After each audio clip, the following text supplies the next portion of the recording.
Beloved family, in faith, in hope, and in love, grace to you and peace from the God who names us, from the Christ who claims us, and from the Spirit who sustains us.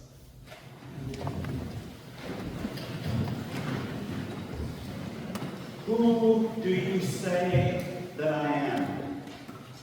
It's the question Jesus asks the disciples on the way.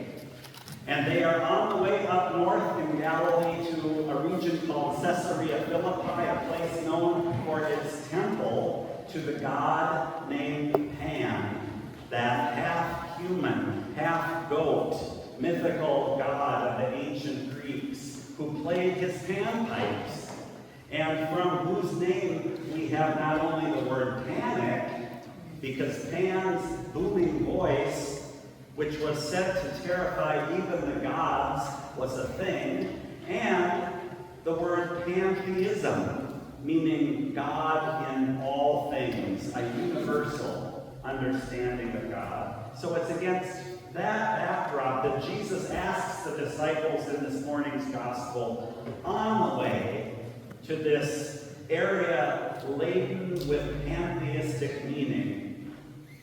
Who do people say that I am?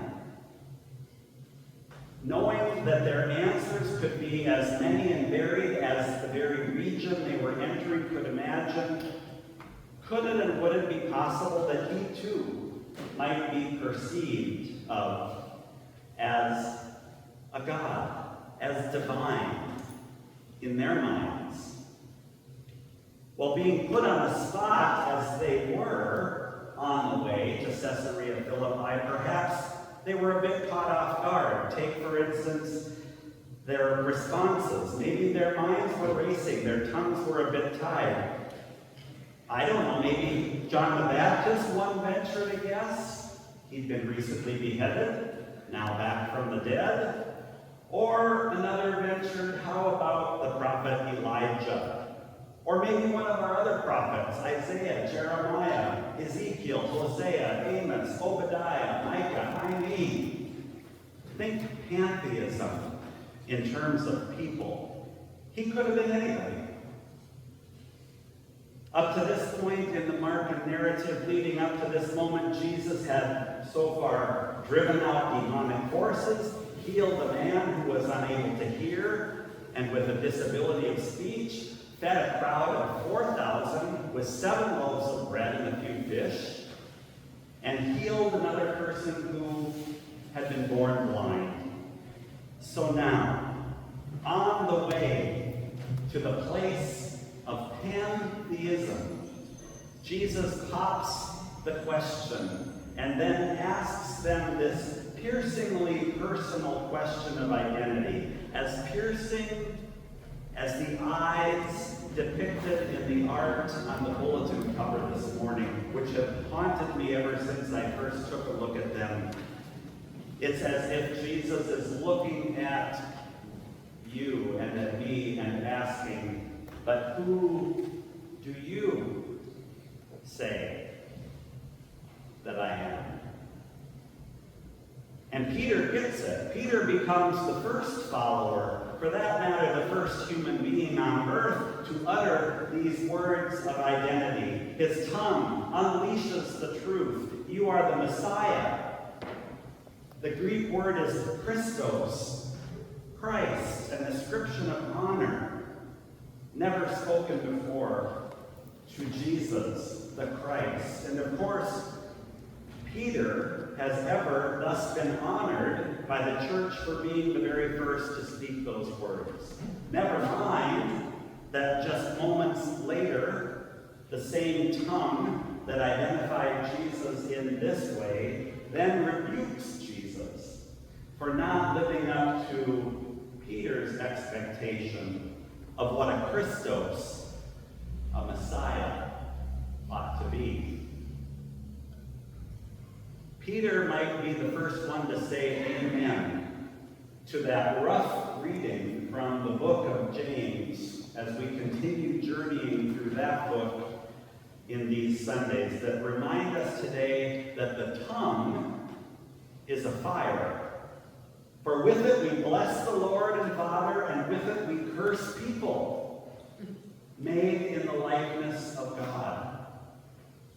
From the same mouth, James writes, from the same mouth come blessing and cursing. Who do you say that I am? The haunting question of Jesus to us, and Jesus asks us this question on our way today. Do we only see Jesus in our stained glass building, or in art and architecture, or in sacramental places and vessels? Or might we recognize Jesus in the face of the other? It was John Chrysostom, a first century bishop in Constantinople, now known as Istanbul, and whom the church remembered this past week in our cycle of commemorations, who once said this in one of his many sermons, which earned him the title Chrysostom, meaning the golden mouth. John wrote or preached, "If you cannot find Christ in the beggar at the church door, you will not find Christ in the chalice. If you cannot find Christ in the beggar at the church door, you will not find him in the chalice." Likewise, in our day, as Jesus asks us the same piercing question with those same piercing eyes of love that gaze on us from the bulletin cover, who do you say that I am? We too seek to find the Christ in the ones whom the world continues to crucify: transgender youth, those experiencing homelessness and or food scarcity, the mentally ill, the innocent victims of war and terror we also call collateral damage, the imprisoned, and as we have heard in this week from the podium of a presidential debate, the immigrant and the refugee in our midst. Elsewhere in the Gospels, Jesus reminds us that as we regard the least of these, we thus regard him. I was hungry, and you fed me. I was naked, and you clothed me. I was in prison, and you visited me. Think pantheism in terms of people. The face of Christ in the stranger, in the other. Dietrich Bonhoeffer, a German Lutheran pastor martyred by the Third Reich toward the end of World War II for his active resistance, penned these words in one of his letters from prison. He wrote, "Christ comes to us in the form of a beggar, of the dissolute human child in ragged clothes asking for help. Christ confronts you in every person you meet," Bonhoeffer writes, "as long as there are people. Christ will walk with you in your neighbor, as your neighbor." Dear family in faith, this day Christ meets you again in water and in bread and in wine, in words of promise and in one another.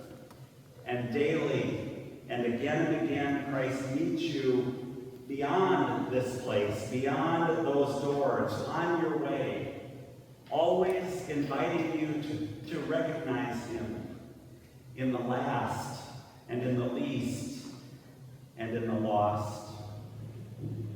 And with those eyes of piercing love ever upon you, calls you by name, calls you beloved, and calls you to come and follow, continuing on the way beside you,